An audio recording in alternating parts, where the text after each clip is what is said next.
सभे मगहिया भाई बहन के भुलेटन काका के राम राम आथिन मगहिया खबर में सुनथिन देश दुनिया के खबर। राज्यसभा से निलंबित सांसद गांधी प्रतिमा के सामने अभियो बैठल है। वो 50 घंटा तक बैठतन। सुप्रीम कोर्ट कहलका है कि ईडी के गिरफ्तारी करे के अधिकार है। उन्हें सोनिया गांधी से ईडी 3 घंटा कैलक पूछताछ।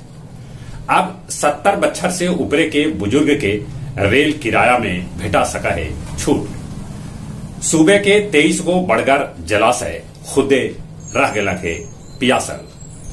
मिथुन चक्रवर्ती कहलका है कि बंगाल में तृणमूल कांग्रेस के 38 विधायक भाजपा के समर्थन में हथर। बंगाल में अर्पिता मुखर्जी के घर से फिर 20 करोड़ रुपया बरामद हुए। तृणमूल विधायक मानिक पर भी ईडी कस रहा है शिकंजा। जीएसटी बढ़ल तो 5%, बाकी दाम सीधे 20% बढ़ा देवल गए।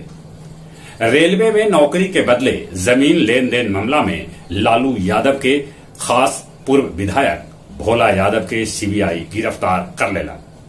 बाढ़ के उमानाथ मंदिर घाट पर गंगा में शेखपुरा के एक्के परिवार के 6 आदमी गंगा में डूब गलन, जेकरा में 4 आदमी तो लापता हो गलन। रूस यूक्रेन के बीच लड़ाई अभियो है जारी। चीन के वुहान शहर में फिर से कोरोना पसार लग गोड़। 10 लाख आदमी घर में है कैद। पाकिस्तान के पंजाब प्रांत के मुख्यमंत्री बनलन परवेज इलाही। पाकिस्तान में बाढ़ से भारी तबाही है।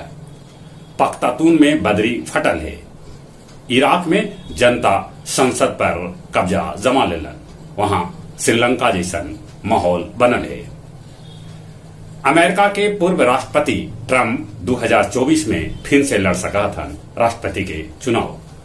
गया जिला के इमामगंज प्रखंड के चुगाबार में लगावल गेल प्रशासन के तरफ से शिविर। 41 को काउंटर पर सुनल गेल गांव वालन के समस्या। फाल्गु नदी में बने वाला रबर डैम 31 अगस्त तक तैयार हो जाए। अतरी के दुमनीचक गांव में फूड पॉइजनिंग से 35 आदमी बीमार पड़ गए। 20 अगस्त के गया से महाबोधि एक्सप्रेस 75 मिनट लेट से खुलत। और अब कुछ खेल के समाचार। बर्मिंघम में राष्ट्रमंडल खेल के आयोजन आज से 214 को भारतीय खिलाड़ी इनमें भाग ले रहा है।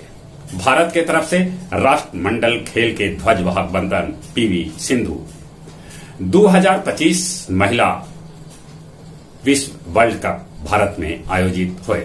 दोसर का टेस्ट में श्रीलंका पाकिस्तान के सामने देलक है 508 रन के विशाल स्कोर। इंग्लैंड के महिला टीम 13 बछर बाद यूरो कप के फाइनल में जगह बना लेलक।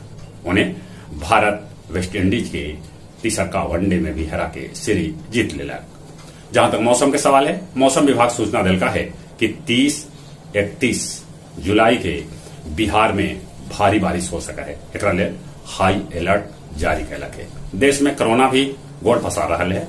इले मुंह होना पर मास्क लगाते चली एक बार फिर से अपने सभे के भुलेटन काका के राम राम।